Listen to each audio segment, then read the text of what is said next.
زما وطن دې په ما ګران دې نور یې موران وای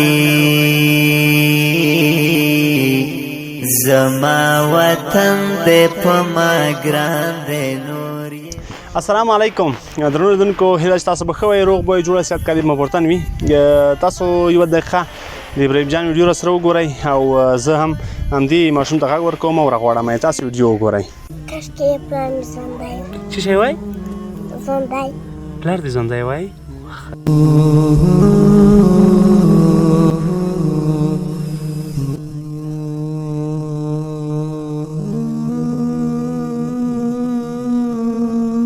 درنو لیدونکو، تاسو به د ابراهیم جان ویډیو لیدلې وي. بیچارګۍ یتیم ده او یوازینی د کور سرپرست همدغه دی، هېڅوک هم نه لري، یوازې دی ده او یو مورکۍ ده، دوه کوچنۍ خویندې دي.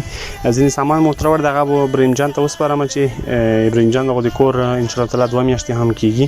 تاسو زموږ سره پاتې شئ. درنو لیدونکو، دغه هغه ابراهیم جان ده چې هر وخت سترګې له اوښکو ډکې وي. البته د پښو پلار جان لاس ورکړی ده، خو نن مو نو هغه ټول سامان ورته راوړ چې د دوی د کورنۍ به انشاءالله تعالی کېږي. د یو ورور مرسته وه چې له امریکې څخه یې زموږ سره کړې وه، له امریکې څخه یې کړې وه. تقریبا $100 ورته راستولي وو، 8000 افغانۍ ترې راتللې چې د خپل تره زوی په لاس یې موږ ته وسپارلې.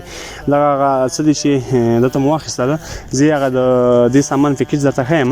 په دې سامان کې چې موږ ورته راوړي دي، یو بوجۍ اوړه دي او یو بوشکه غوړي دي، همداسې 2 کیلو لوبیا ده، 2 کیلو چاڼه دال دي، همداسې 1 من بوره ده، 1 کیلو شین چای ده، همداسې 1 کیلو تور چای او 1 هلته سوډا ده، د کالیو د مینځلو صابون، همداسې ډبلي دي د قوطي د اورلګید ورته وایي، همداسې 5 خلطې خواږه یا شیریني ده چې په دې خلطو کې ده، همداسې 1 دانه خمیر مایه ده او مکروني ده، پیاز دي، بانجان دي. همداسې د ابراهیم جان لپاره 2 جوړه کالي یا رخت مو ورته اخیستله چې ابراهیم به نو انشاءالله تعالی ځان ته کالي کې کوي. د یو ورور مرسته وه چې تقریبا 6410 افغانۍ کېدلې. تقریبا د سامان سره د بغیر له دې کالیو څخه چې 6410 افغانۍ کېدلې. همداسې زموږ سره 2000 افغانۍ نغدې پاتې دي چې به هم ابراهیم جان ته سپارو.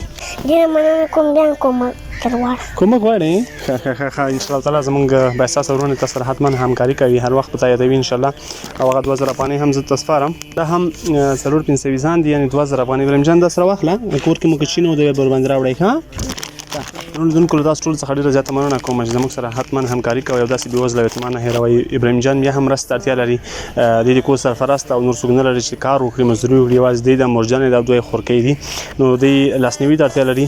ستاسو امانت شوي هر څه به موږ انشاءالله تعالی تر داسې یتیمانو رارسوو. تر بیا چې زه جوهر او صدیقي راځو، موږ ته اجازه راکئ، په پاک رب مو سپارو. ښه اباد، خوشحاله او ارامه اوسئ. د قبر اوله شپه دا هغه شپه ده چې له ویرې پیغمبرانو، صحابه کرام او سترو علماو ژړلي دي. په دې شپه به د خپلو ګرانو ملګرو، بنډرونو، مور او پلار او کورنۍ غړو بیل یک تنها به د قبر د 4 دیوالونو میلمه وي. پام مو وي چې د دنیا د خوندونو او لذتونو کې دومره ډوب نه شي چې خدای مه کړه دا ورځ مو ورباندې هېره شي. دنیا د دې سختې او دردونکې شپې د اسانولو او روښانولو لپاره ښه فرصت دی.